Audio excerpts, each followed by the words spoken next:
Shabbat shalom, everybody. Unfortunately, Rabbi Renee is not well today, so we're all wishing him well. But luckily, we have a great team of Beiteinu that are going to be helping to lead the service. And so we're going to start straight away with Shalom.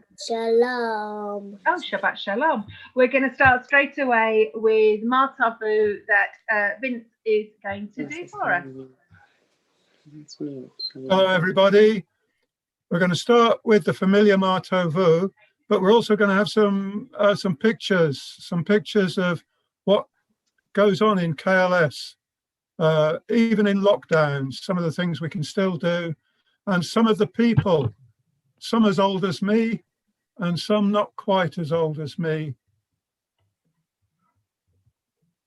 who make KLS what it is. All I've got to do is find that screen share.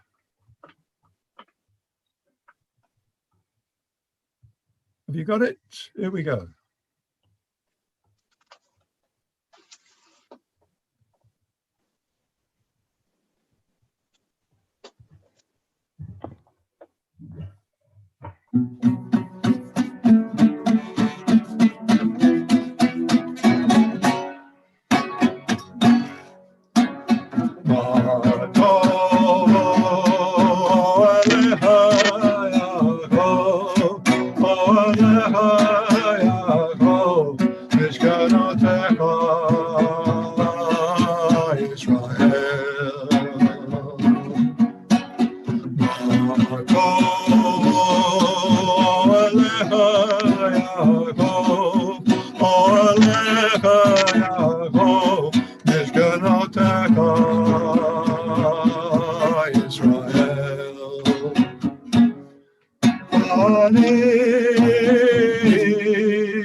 So I think this is me now. It is. Yes. So I've turned into Renee this weekend. So if you saw me last night as well, I'm sorry if you're bored and I've got the same jumper on. Okay. So we're going to do Modeh Ani Lefanecha, and I don't sing the tune that Renee usually sings, so I'm going to sing the other one.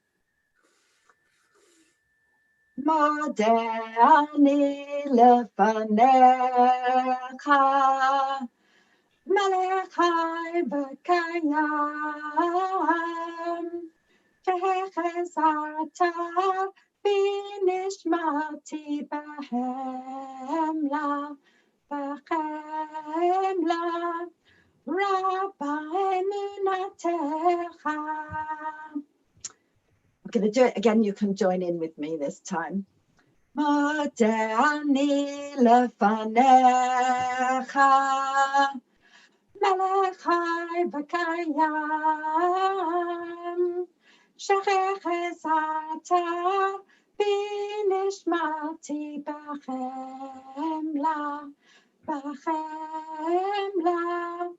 רבה אמונתך.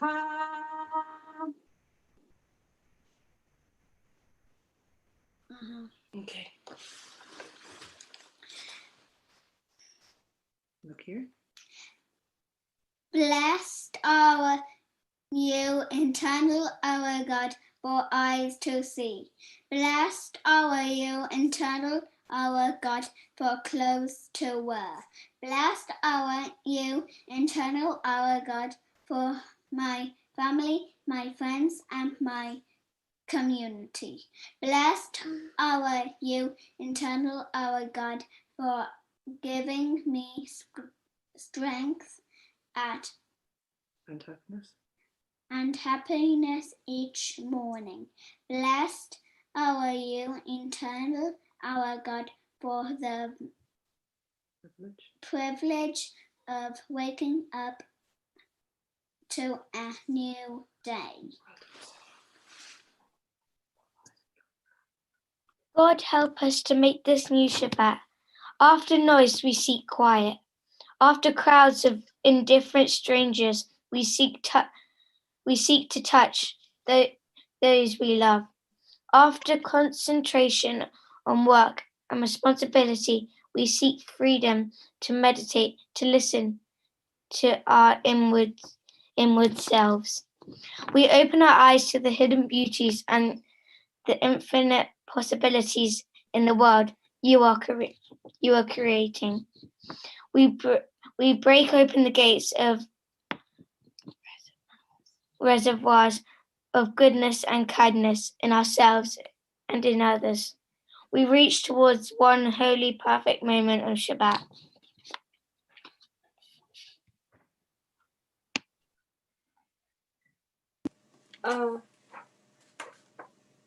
Is it me? Yeah.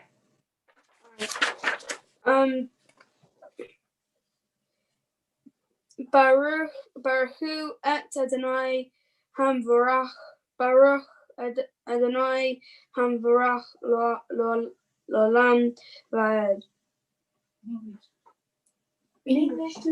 Praise the one to whom our praise is due. Praise the one to whom our praise is due forever. Yeah. Do I do the next part now? Yes. Okay. Yeah. Baruch atah Adonai Eloheinu melech haolam yotzer uvorei chosech oseh shalom uvorei et hakol. המאיר לארץ ולעדרים, עליה ברחמים, ובטובו מחדש בכל יום תמיד, מעשה וראשית. מה רבו מעשיך אדוני, כולם בחוכמה עשית. מלאה הארץ קנייניך, תתברך אדוני אלוהינו, על שבח מעשה ידיך ועל מאורי אור שעשית יפארוך סלה.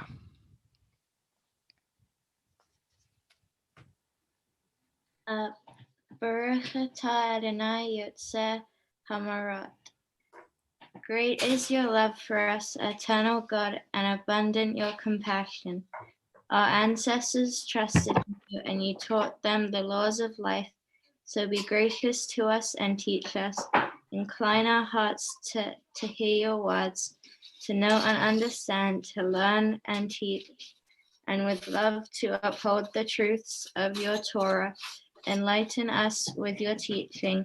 Make us faithful to your commandments and wholehearted in the love and awe of your name. For in love you summon us to serve you and proclaim your unity. Baruch atah Adonai habacher ba'amo Yisrael ba'ahava.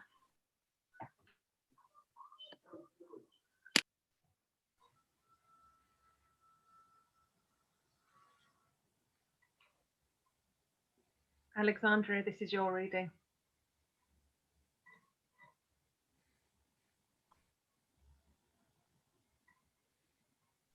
Baruch atah Adonai Israel. Baruch atah Adonai. Up. You're on the wrong page. Alexandria, you're on the wrong page, sweetheart. Which one is that? Shema Yisrael. Well, that's Sava. No, directly under Sava, the one that was Farouz. Oh, okay. Sorry. Shema Israel, Adonai Eloheinu, Adonai Echad. Baruch Shem Kavod Malka Huto Leolam Vared. Hero Israel, the eternal one is our God, the eternal one is one. Praise be God's majesty forever. ואהבת את אדוני אלוהיך בכל לבביך ובכל נפשך ובכל מאודיך, והיו הדברים האלה אשר אנוכי מצווך היום על לבביך.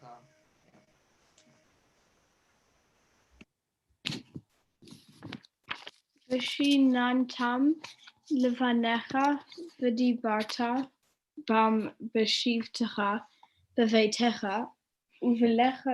ובלכתך בדרך ובשוכבך ובקומך וקשרתם לאות על ידיך, והיו לטוטפות בין עיניך וכתבתם על מזוזות ביתך ובשעריך.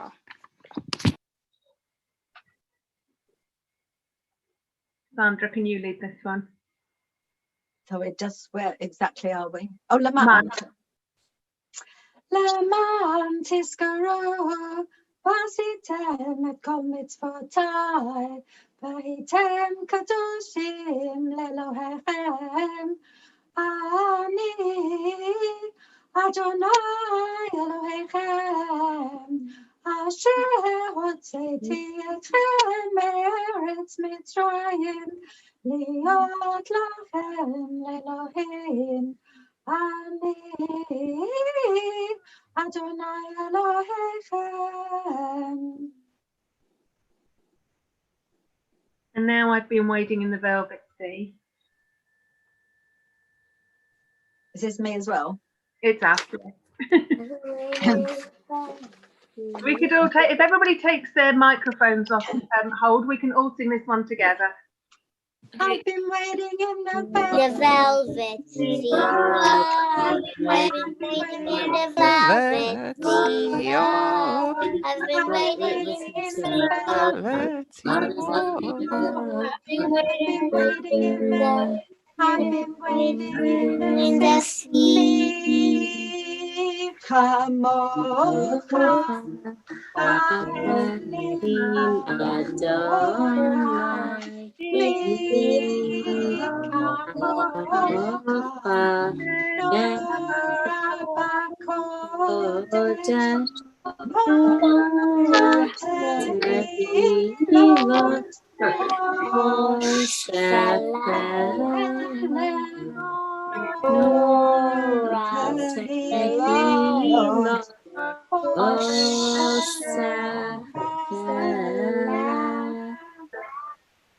You know, I had to not look at the Hebrew because it's all wrong in this. All the words are in the wrong order in this. It's really confusing.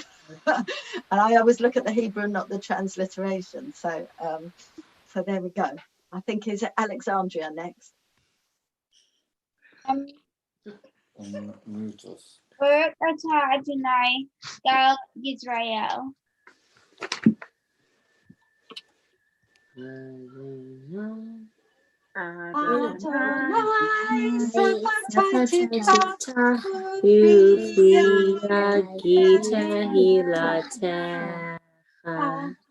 Eternal God, open up my lips, that my mouth shall declare your praise. And now the first blessing by Eva. I stand on the shoulders of family, of friends, of teachers, of strangers who themselves stand on the shoulders of people who stood on shoulders. Each generation of shoulders a rung on Jacob's ladder, reaching me up towards heaven just beyond my grasp. Blessed are you, O eternal, the God of the generations who came before me. And then Sandra, this is your actual reading. Oh, right. Cool. You have called me into life. You have given me the power to choose. You support me with your compassion and allow me to be compassionate to others. At each and every stage of my life, I give thanks to you for life. Blessed are you, O eternal, the God of life.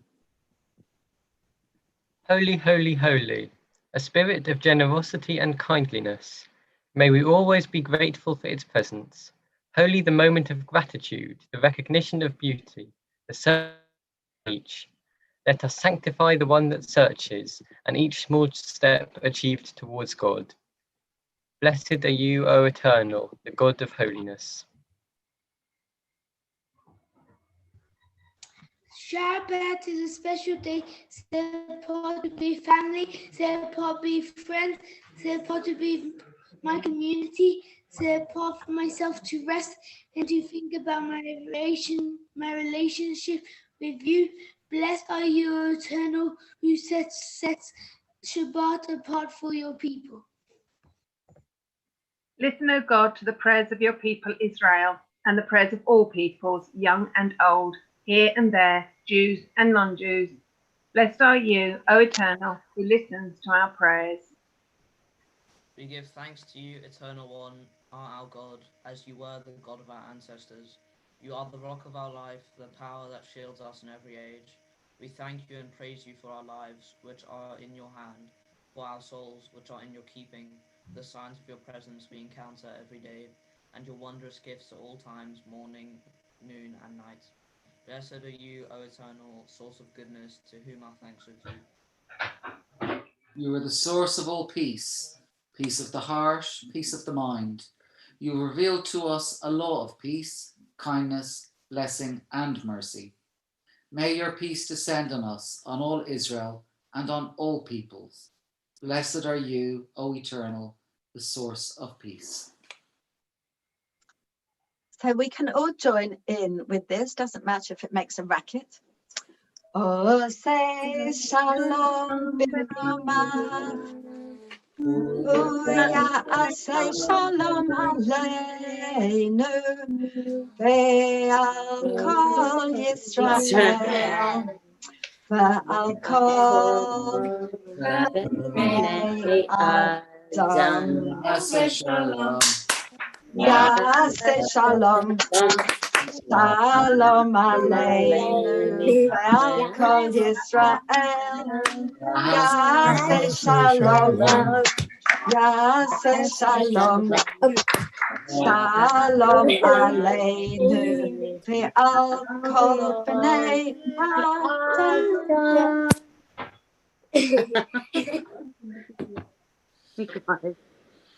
There. And now we move to the Torah reading with the blessing. Baruch et Adonai Hamvarach. Baruch Adonai Hamvarach le'olam va'ed. Baruch atah Adonai Eloheinu melech haolam, asher bachar banu mikol ha'amim v'natan lanu et Torato. Baruch atah Adonai noten haTorah.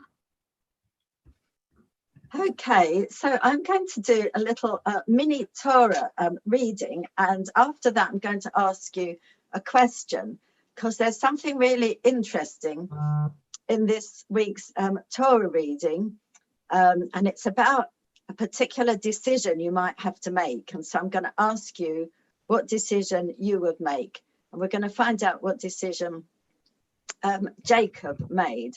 So I don't know if you remember the story of Jacob and Esau. They were twins, and Jacob played a bit of a nasty trick on his brother Esau, which I won't go into now. But after that, he had to run away because he had really been bad to his brother and he was frightened. So he ran away, and he was away for very many years, and he got married, and he had, you know, he grew up and he became a farmer, and he got lots of sheep and cows and things that people did back in Bible times. But then one day he decided it was time to make up with his twin brother and to meet up together and reconcile. That means make friends again. But he was a bit worried because he didn't know if his brother was going to forgive him.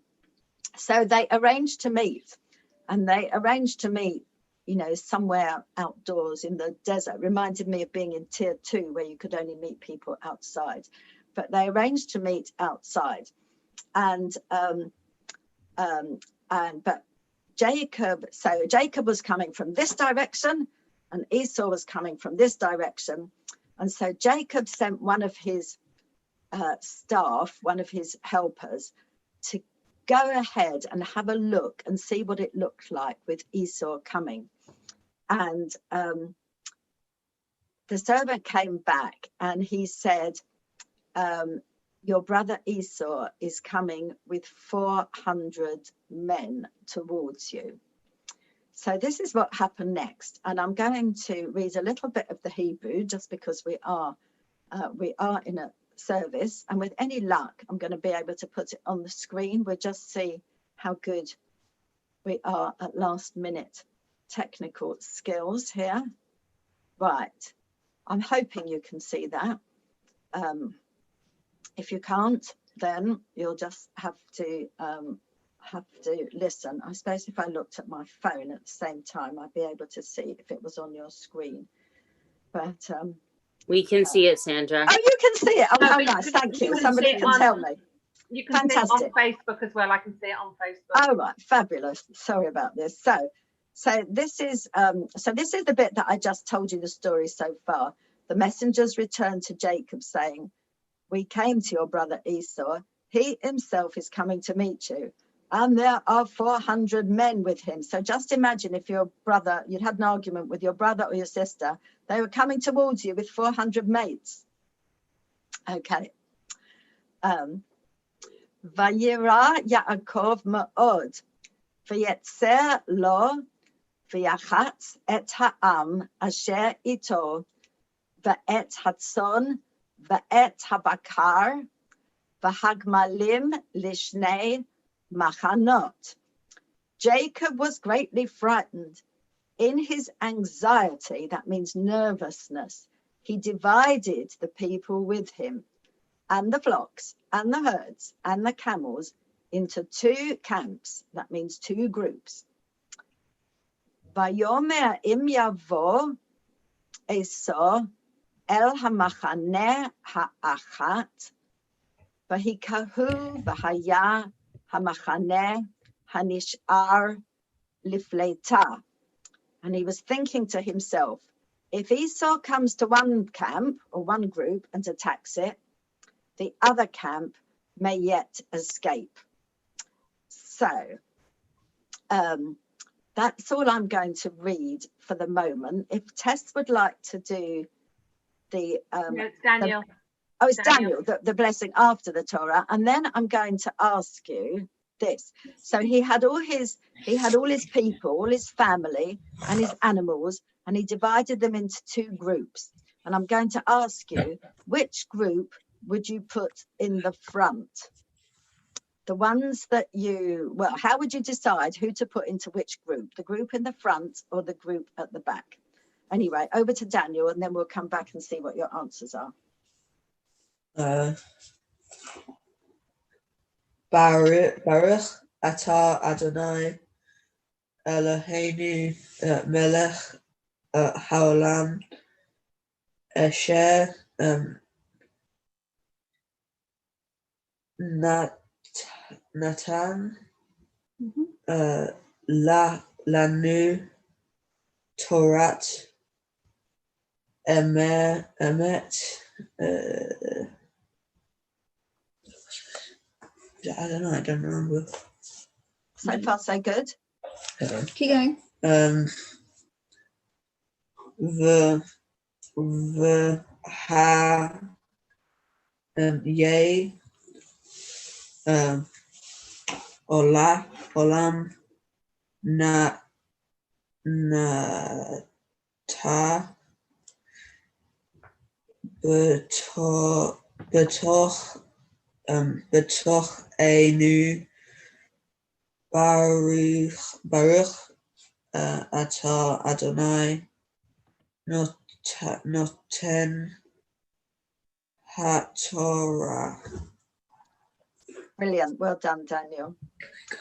So I've got one answer so far that Bess and Eva have said they divide them into 2 groups, but you've got these 400 people coming towards you.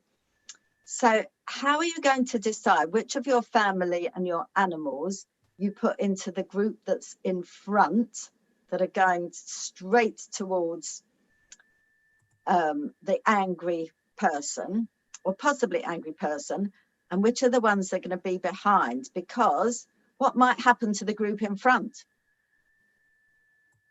You can take your microphones off if you want to answer. What do I answer? Do you want? Can you say That's all I thought of, Mum. But what might happen to the group that's What in? might happen to the group in front? Could they get hurt? I put the poor better fighters in front. Oh, you're going to put the better please. fighters in front. Okay, so that's an interesting idea, Rebecca. Yeah, you might decide to put the better fighters in front. Yeah, The better fighters in the middle, maybe, because like if the not as good fighters like get killed, then he wouldn't have lost all of them. Ooh. Because if you use the better ones in the front, and if they just somehow just get killed, then everybody else will get killed. Well, that's a good idea as well. That's, yeah. Okay. Anybody else got any ideas of how you divide your family and your pets up if you had to divide them into 2 groups going towards an enemy? Or your friends at school? Yeah. So so you've had some very good ideas, and a long time ago, when some rabbis tried to decide what they think Jacob did, how they thought Jacob decided, they thought he probably put his favorite people in the second group, so that the ones he wasn't so keen on would be out the front in case they got attacked. But that doesn't sound a nice thing to do at all, does it? I think I like your answers better. Okay, well, that was, we'll carry on the service then. Okay, so we've got a video, if I can work out how to share, that shows the story as well. So let's see if I can remember how to share my video. Share my screen. 3 dots. No, why does it not let me show my screen? How do I share my screen? Ah, share screen, that makes sense. There we go.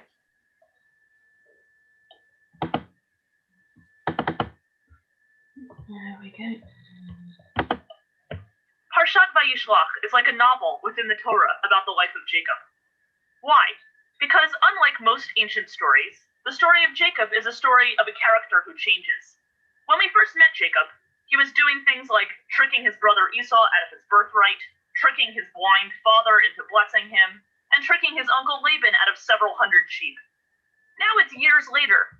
He hears that his twin brother Esau, the one whose inheritance he stole so many years ago, is coming to meet him, along with a security detail of 400 men.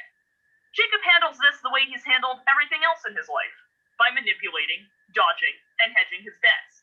He divides his entourage into two camps, so that if one group is attacked, he'll at least have some children and goats left over.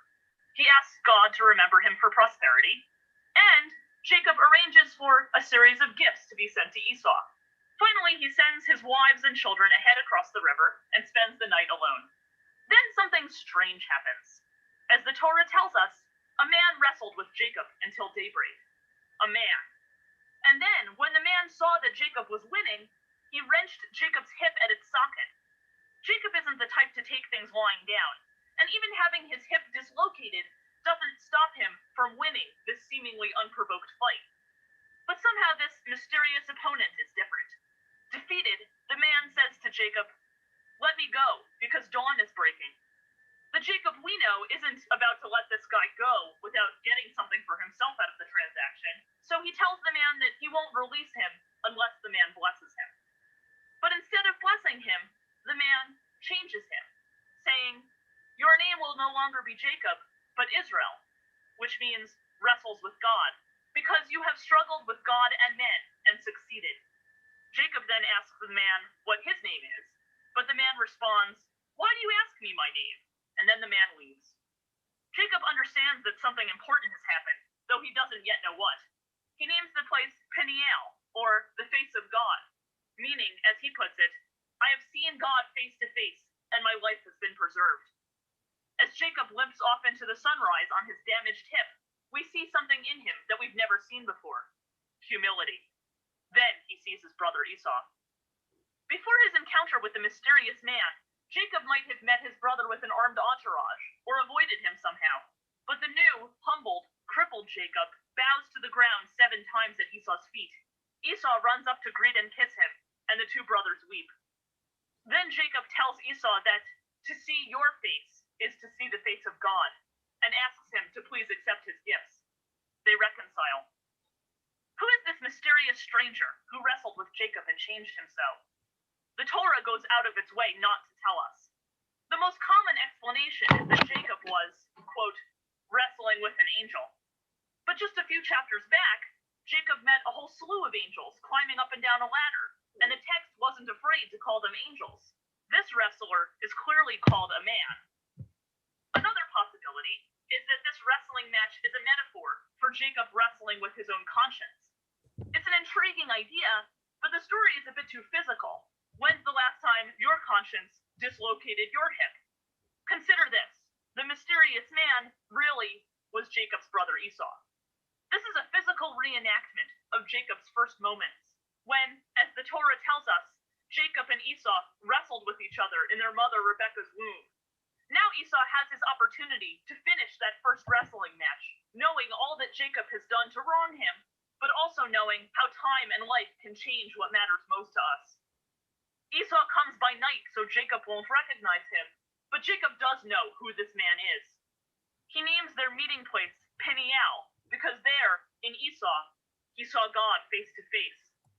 While it might be more exotic to wrestle with an angel, Jacob knows at that moment that the way we see God on earth is by facing the people we've wronged, by looking into their faces and knowing that we too can change.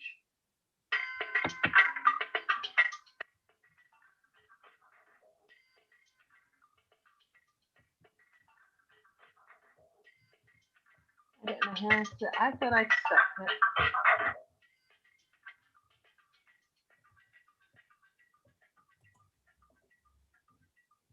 I'm hoping I've stopped that completely.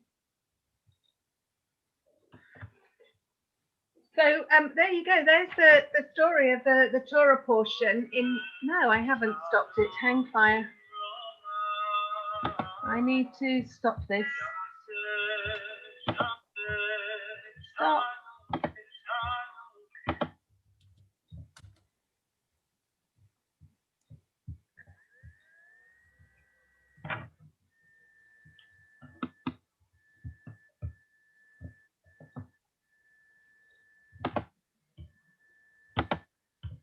And that's why we need a rabbi to lead this, because he knows what he's doing and I clearly don't. Apologies. So that's the story of the full story of the Torah portion, which talks about the fact that in the end, Jacob and Esau made friends, again as brothers.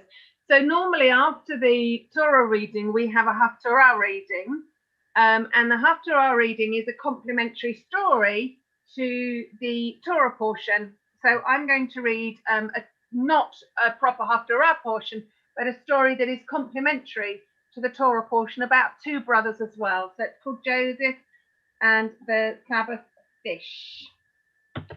Long ago, a man named Joseph lived in the land of Israel. He'd made his home in Tiberias, a city on the shores of the Sea of Galilee.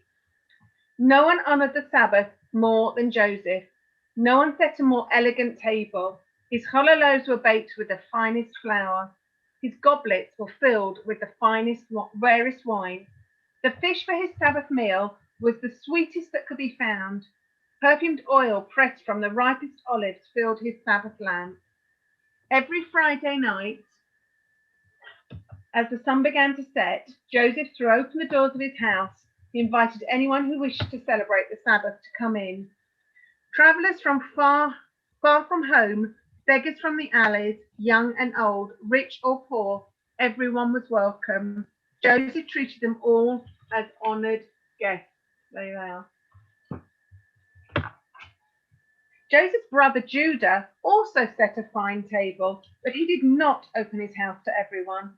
Why do you waste money feeding beggars? Judah asked Joseph. They would be satisfied with less. Do as I do. Give charity to the beggars, but invite only important people to your Sabbath table. Everyone is important, said Joseph. Those who come to my table are honoring me, and together we honor the Sabbath. What we give to the Sabbath is repaid thousandfold. Wait and see, you'll be left with nothing, Judah predicted. Over time, Judah's warning came true. Joseph's wealth melted away. He no longer lived in a fine house. He no longer dressed in expensive clothes, but he still celebrated the Sabbath, and he still welcomed everyone to his home. Now his guests baked the challah, brought the fish, and shared their wine. His lamps were filled with ordinary oil, but the joy around the table was the same. Judah scoffed as he saw Joseph's fortunes decline. What we give to the Sabbath is repaid 1,000-fold. What a joke! Joseph's hospitality has brought him to the gutter. Then one night Judah had a dream. He saw Joseph sitting in his house overseeing his lands and counting his money as if it were his own. Judah woke trembling. Does this mean all my wealth will be given to Joseph, he worried. Is this dream a warning? Judah became so frightened that he could not sleep. He avoided Joseph, and if he saw him by chance, he ran away. His terror became so great that he sold everything he owned and purchased a ruby as big as a hazelnut.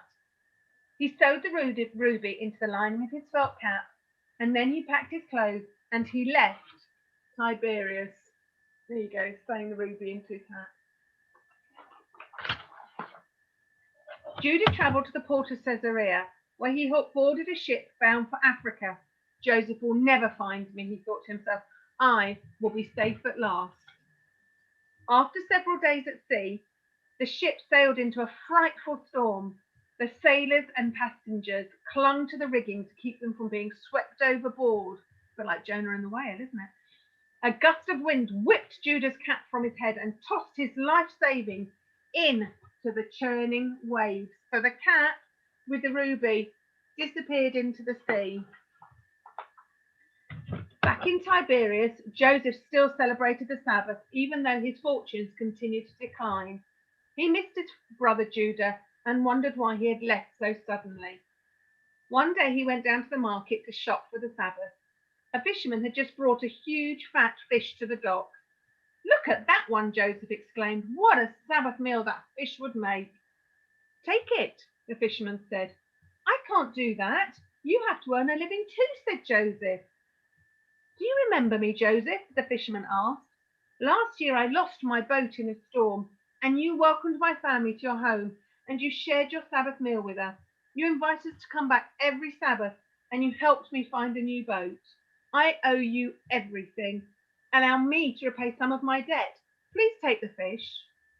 "On one condition," Joseph said. "You and your family must come to my home this Sabbath and help me eat it." Joseph took the fish home. When his wife cut it open, he saw something glistening. When she looked closer, she discovered the ruby as large as a hazelnut.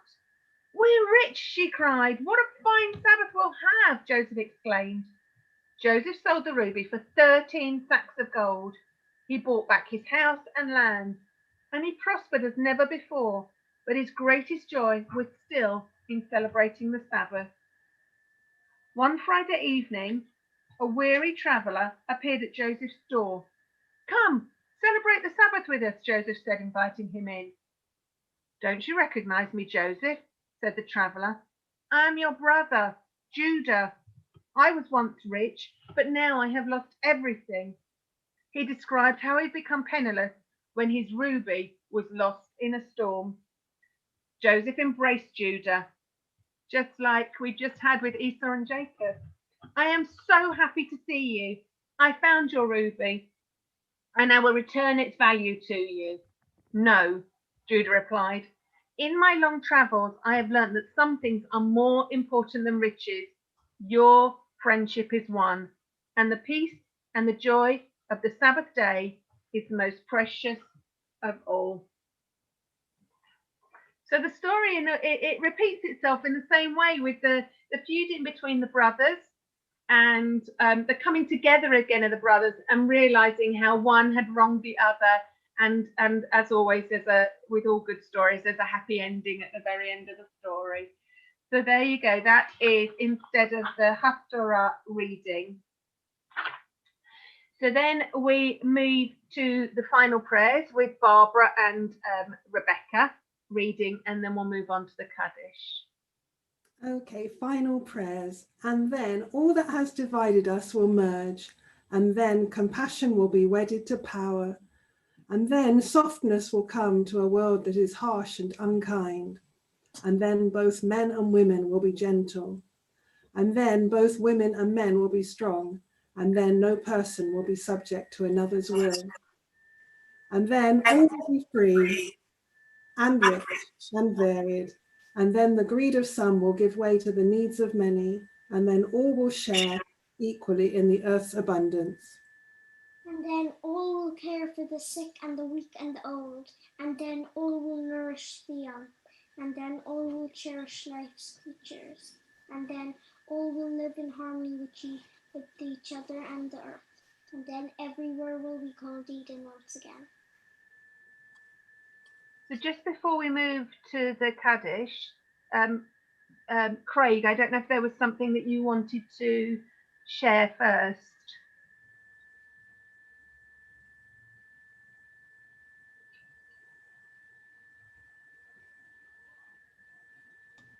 Do you want to do it after the Kaddish? Can do. Yep, yeah. Can do. Okay.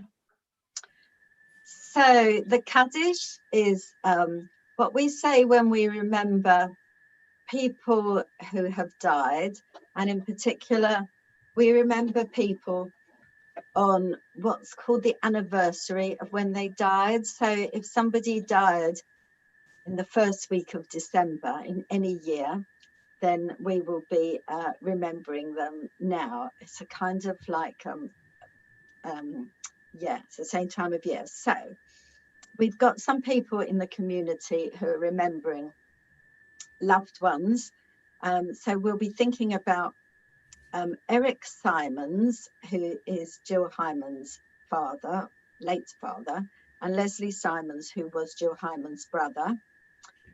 Also Barry Myers, who was the father of our members Judy Thwaites and Jill Shavarian, and Carl Zisman, who was the father of Stuart Zisman, and also Renee did prayers at a funeral yesterday morning for somebody called Tony Martin, who we'll be thinking of as well.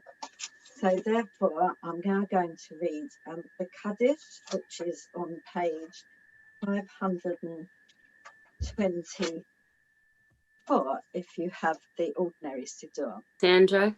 Yes. Sandra, can I just add a name for somebody? Oh, please do, yes. Yeah, Anne Lobel. Okay, Thank so you. Anne Lobel, I ought really to have asked if anybody else wanted to put a name in the Facebook live chat at all, in which case I would do my best to pick it up. I can't see any other names. So anybody else you can remember out loud, I'm going to stand up to read the Kaddish because that's more respectful. Yitkadal v'yitkadash shemei Rabbah, v'alma divrach hirutei v'yamlich malchutei, v'chayechon v'yomechon, v'chayei dechol Beit Yisrael, v'agala v'izman kariv v'imru amen. Yehei shemei Rabbah mevarach le'olam u'le'almei almaya. Yitbarach v'yishtabach, v'yitpa'ar v'yitromam v'yitnaseh. V'yitadar v'yitaleh v'yitalal shemei dekudasha b'rechu le'elam min kol birchata v'shirata tushbachata v'nechemata damiran ba'alma v'imru amen. Amen. Yehei shalom Rabbah min shemaya v'chayim aleinu v'al kol Yisrael v'imru amen. Osei shalom b'mromav hu ya'aseh shalom Aleinu v'al kol Yisrael, v'al kol b'nei Adam, v'imru, amen.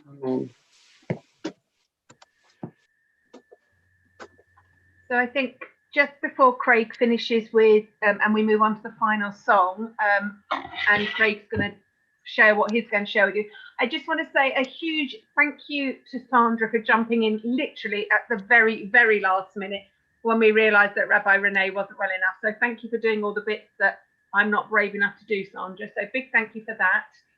Also, well done to all the children who read so beautifully, and also particularly for all the last minute shuffles, because what many of you that are watching on Facebook won't be aware of is that we have about a 15-minute mad runaround whilst we position all the readers, and we've had about 6 or 7 readers all drop out in the last couple of days. So the children suddenly ended up with extra readings, additional readings that they weren't expecting to. So well done to all of them, and thank you for doing that. And now over to you, Craig.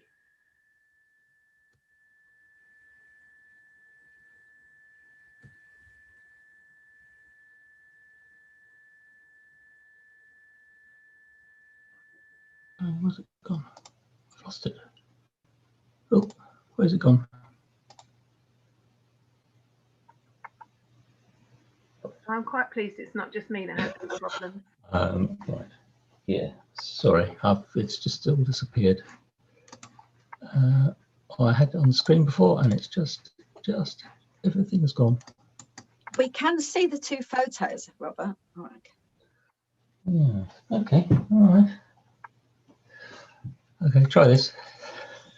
Hello everyone, long time no see, hope you're all doing well. Thought I'd do a quick bit of promo for an event that's coming up which I think you'll all enjoy. Limud Festival, which runs from the 25th of December to the 29th of December, is coming up, and it's a big one. It's 300 sessions for £40, or you can book a single day for £12.50, and I genuinely believe that this event will suit everyone. Like there is something for everyone in this event. We've got high-profile speakers such as Keir Starmer coming to talk at the event, and also, but you can come down to your average Joe. You never know what you might find. We have tracks called Torah and Philosophy. We have historical stuff. We have arts and culture, tech, whatever you're into, there will be a session for you. I strongly recommend trying it, especially as it's in its virtual form this year. It'll be a really good way of like starting that, and maybe in the future you might want to come to, hopefully when we can run a physical limit event. Anyway, if you have any questions, please do either let myself know or my friend Bean. I know other people in the community of Bean, I'm sure they'll let themselves known. But yeah, look forward to seeing you all soon.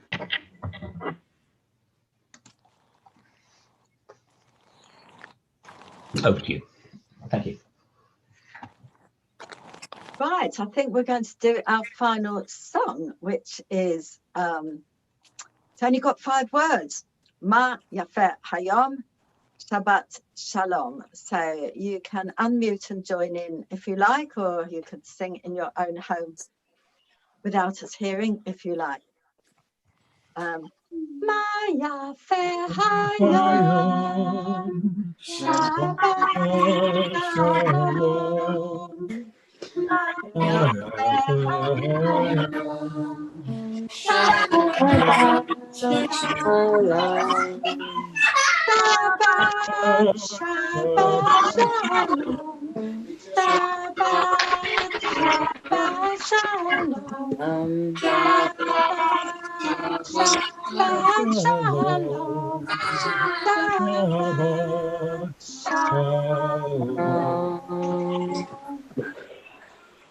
Shabbat shalom, everybody, which is exactly what those words are. How beautiful is today, Shabbat shalom, and with the sun shining, it's beautiful. So thank you all for a great day. Very nice. Say Shabbat Shalom. Shabbat Shalom. Shabbat Shalom. Shabbat Shalom. Shabbat Shalom. Shabbat Shalom, everybody. It's been lovely to see you. Shabbat Well shalom. done.